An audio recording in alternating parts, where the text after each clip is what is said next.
முதல்ல எந்திரிமா. முதல்ல எந்திரிமா. எந்திரிமா.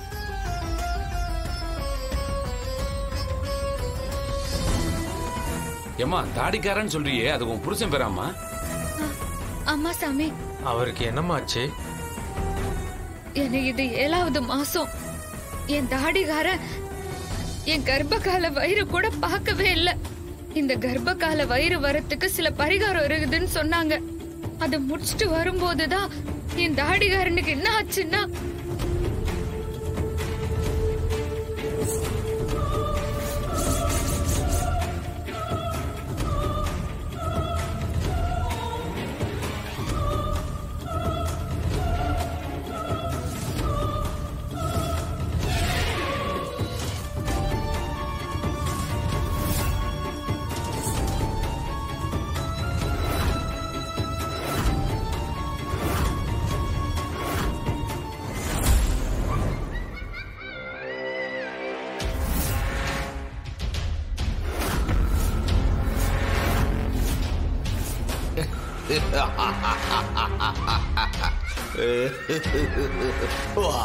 அகோர அதிபதியே, அந்த குடும்பத்துல இருக்க எல்லாரும் நம்ம கட்டுப்பாட்டுக்குள்ள இருக்காங்க.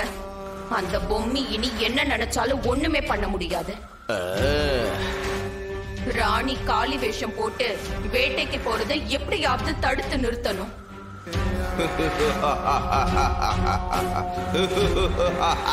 எதுக்காக சிரிக்கிற அகோர அதிபதியே? எதுக்காக ராணி வேட்டைக்கு போறத தடுத்து நிறுத்தணும்? வேட்டைக்கு போனா அவ அந்த சித்தார்த்த காப்பாத்திடுவாளே. இவங்கள நம்ம கையால கொல்றதுல என்ன சுவாரஸ்யம் இருக்கு?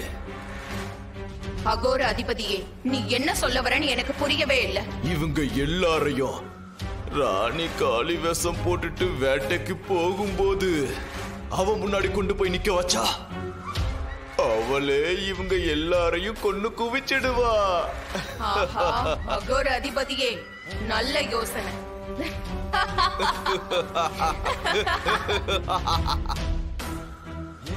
நீங்க 3 பேரும் என்னுடைய மாய சிறையில பாதுகாப்பா இருங்க.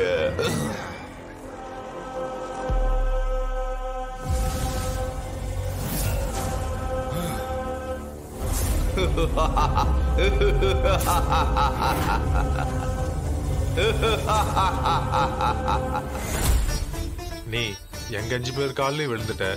இன்னும் கொஞ்ச நேரத்துல நாங்க 5 பேரும் உன்னோட காலில் விழ போறோமா?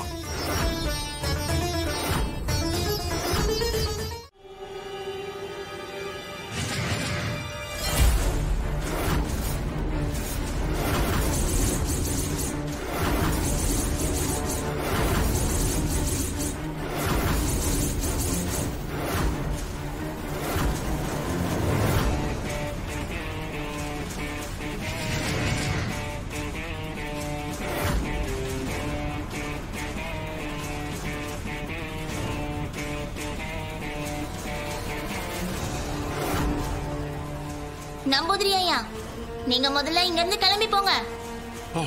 சரி ஜாய், பத்திரம்.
இது என்ன விபரீதம் அகோர அதிபதியே? இது யார் செஞ்ச வேலை? யாரு யாருது?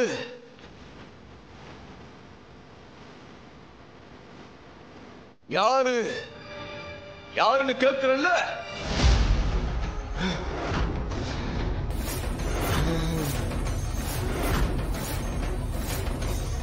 ஏ பொம்மி, இதெல்லாம் உன்னுடைய வேலையா? ஆமா அகோர அதிபதியே. என்ன அதிர்ச்சி ஆயிட்டியா? நடக்க போறத உனக்கு முன்கூட்டியே நான் காட்டியிருக்கேன். அங்க ராணி ஆக்ஞான விரதத்தை நல்லபடியா முடிச்சு 5 குழுவை சந்திச்சுட்டா.